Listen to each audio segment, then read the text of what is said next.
Assalamualaikum warahmatullahi wabarakatuh. Saya Irma Melita dari Prodi Bahasa dan Sastra Indonesia dalam rangka pembuatan tugas video mata kuliah Pengetahuan Kebencanaan dan Lingkungan kelas 28 berjudul Proses Pembuatan Disaster Management Plan atau DMP untuk skala kecil.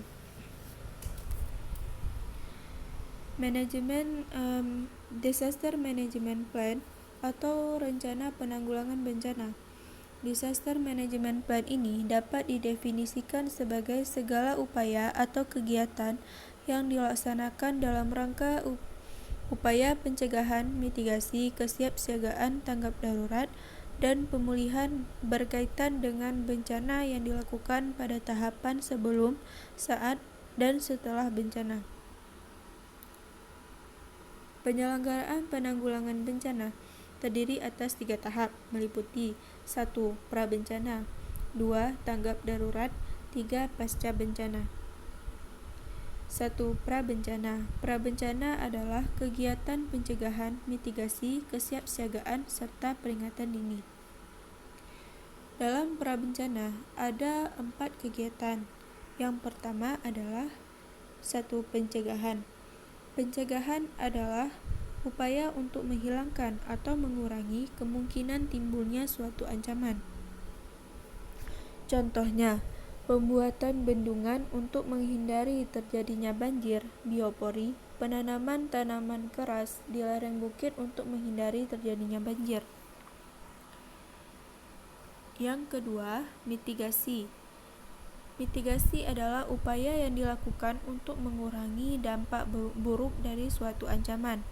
Contohnya, penataan kembali lahan desa agar terjadinya banjir tidak menimbulkan kerugian besar. Yang ketiga, kesiapsiagaan. Kesiapsiagaan adalah persiapan rencana untuk bertindak ketika terjadi atau kemungkinan akan terjadi bencana.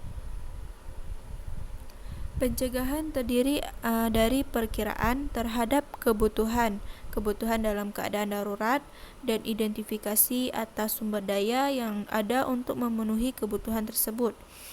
Perencanaan ini dapat mengurangi dampak buruk dari suatu ancaman. Yang kedua ada tanggap darurat bencana. Tanggap darurat bencana adalah serangkaian kegiatan yang dilakukan dengan segera pada saat kejadian bencana untuk menangani dampak buruk yang ditimbulkan, seperti kegiatan penyelamatan dan evakuasi korban, harta benda, pemenuhan kebutuhan dasar, perlindungan, pengurusan pengungsi, penyelamatan, serta pemulihan prasarana dan sarana. Yang ketiga ada pasca bencana. Pasca bencana ini adalah mencakup kegiatan pemulihan, rehabilitas, dan rekonstruksi. Ada pemulihan.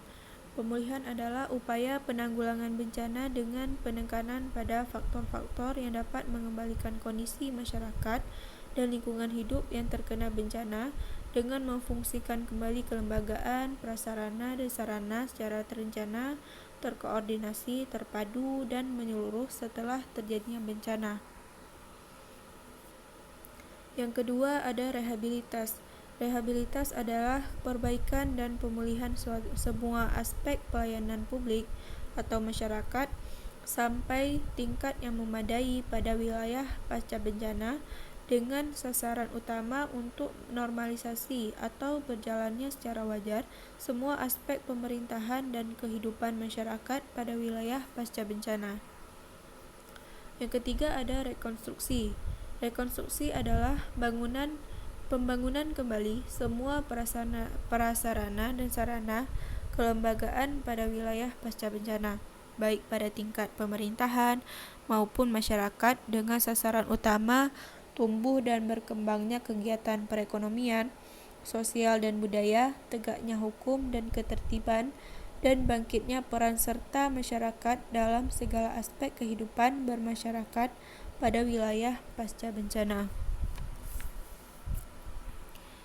Terima kasih. Sekian atas presentasi tugas video mata kuliah Pengetahuan Kebencanaan dan Lingkungan. Apabila dalam presentasi saya tadi terdapat kesalahan kata, Saya mohon maaf. Wassalamualaikum warahmatullahi wabarakatuh.